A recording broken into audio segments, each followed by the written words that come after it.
it has many names in Tibetan. It's so famous. So, this is one of the most famous LAMRIM text in our tradition.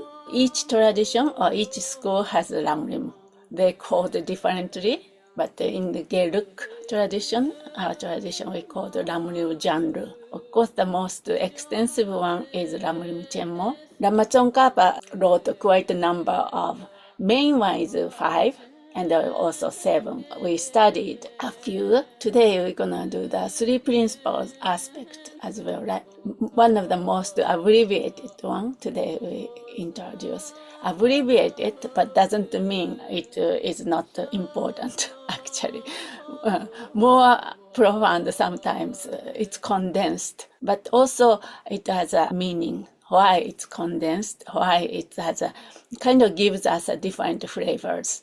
And so I chose early next year to study, contemplate, and realize this text.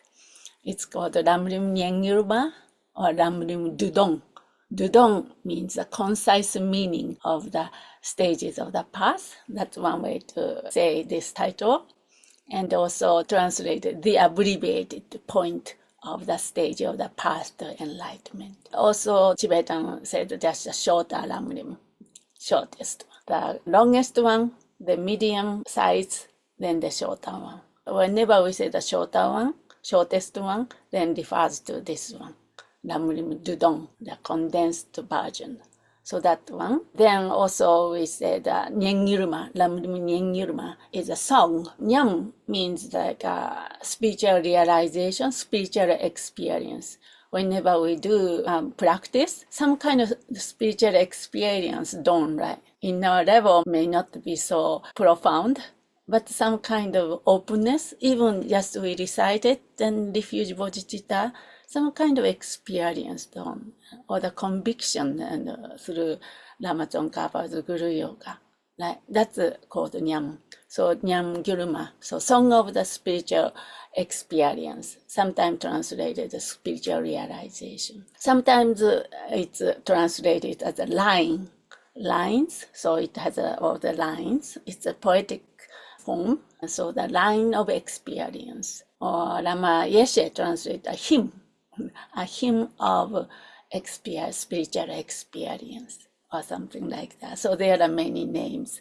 That shows how important, how famous this text has been. So I'm so glad to dive into this again. Now, let me say a little bit about this text, significance of this text before we dive into the transmission. So as I said, the number 1 is a concise presentation of the LAMRIM. So concise, that like a condensed. So it distills the essence of the 3 principal aspects of the path. What are they? Renunciation, bodhicitta, and the wisdom, realizing emptiness. So this is the kind of condensed form, but also in a very beautiful way explained. He's just singing his own realization on each point, making it accessible and easy to memorize for practitioners.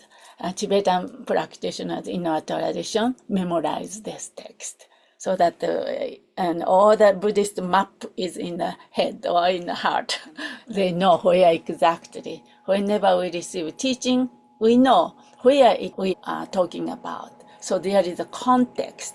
So there's no such a thing as out of context. Always come back to kind of LAMRIM map, so to speak, where we are treading. That's important.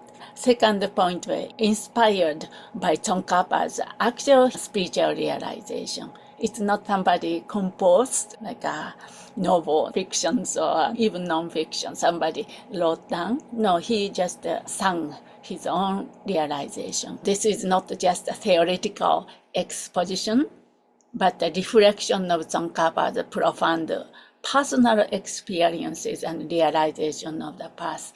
So I thought this is a very good, appropriate, relevant text to study in the West, because we want to have a very concise, go right onto the point, so to speak. And also we want to hear somebody's experience rather than really studying detail, which is very important too, especially in our tradition.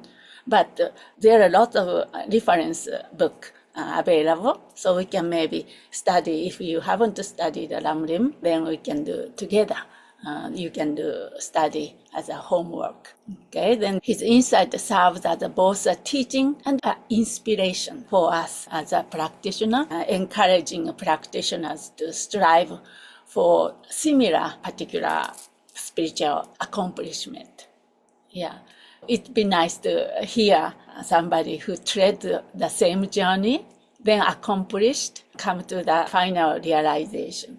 Don't you think? It's very inspiring and encouraging. That's the number 2, inspired by Tsongkhapa's spiritual realization. The number 3 is integration of the Sutra and the Tantra. Cameron was talking about many accomplishments of Lama Tsongkhapa, his role in the Tibetan history. One of what he did was the integration of the Sutra and Tantra. He emphasized the union, this integrating seamlessly the practices and the insight of both the Sutra and the Tantra tradition. Around his time, kind of separate everything out of context, again, something like that. Tantra is Tantra practitioners, and forgot about the Sutra practice, and vice versa, Sutra is Sutra. So his integration is very important.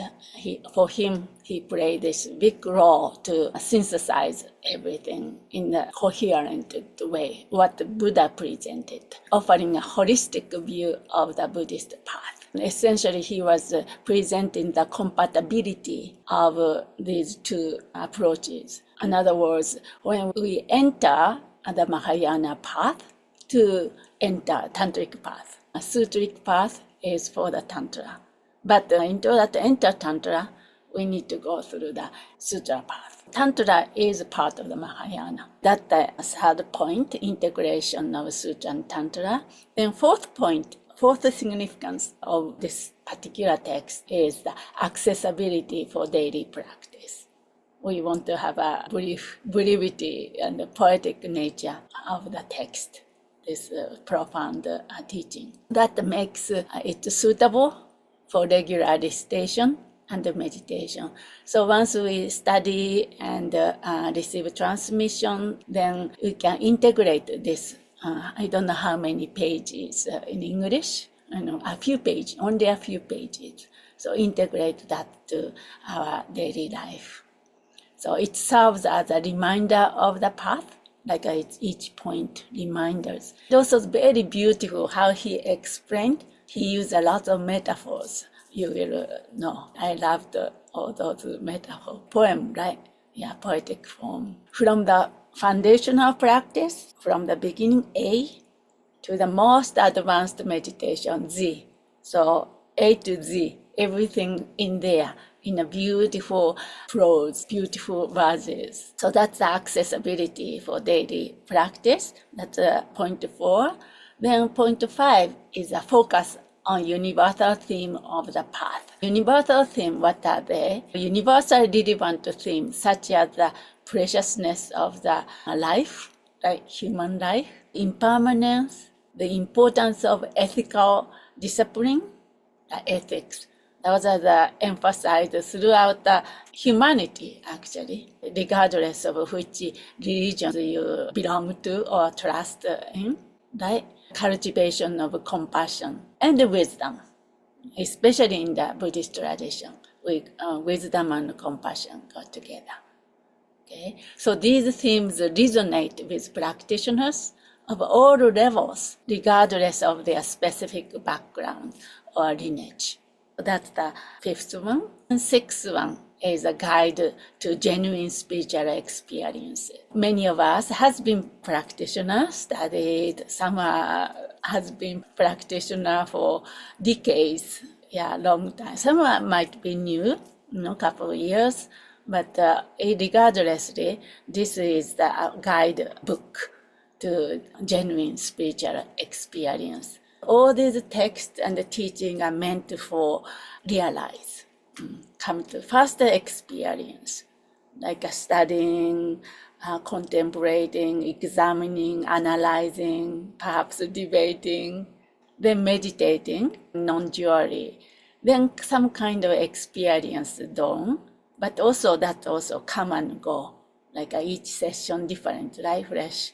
Sometimes it feels like emptiness or illusionary nature is very clear, but then it goes, come and goes. That's called the experience, nyam. Still duality involved. Me here, I am the experiencer, then this is the object of experience. Then when we continue to practice realization, that's a glimpse leads to the realization. You can, no doubt about it. There's no me and the object, subject and object. Duality will not be there. This is the guide to genuine spiritual experience and spiritual realization. It is considered a practical guide to achieving genuine spiritual transformations. Buddhism is all about that, right? About transformation, genuine one.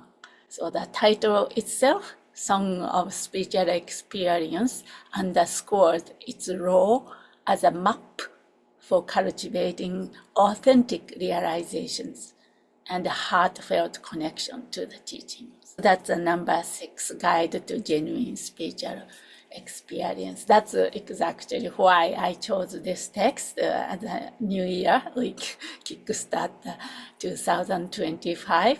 Many of you have been practicing for a long time, but then, as I said, there's all the stages, in the Buddhist teaching. I want to, including myself, I want to come to some kind of experience and a glimpse into realization. So that helps everything on this journey. Then lastly, not least, widely respected in the Tibetan tradition. Lama Tsongkhapa is one of the most revered figures in Tibetan traditions, Tibetan Buddhism. And his work, especially those summarizing the LAMRIM, are considered authoritative in the Gelu tradition and beyond. Great Nyingma masters studied, of course, Lamrim, but also this kind of concise form of LAMRIM. This text, in particular, is valued for its clarity, depth, and ability to inspire devotion and insight. Of course, once we dive into this text, we can go over the specific things and the meaning and so forth.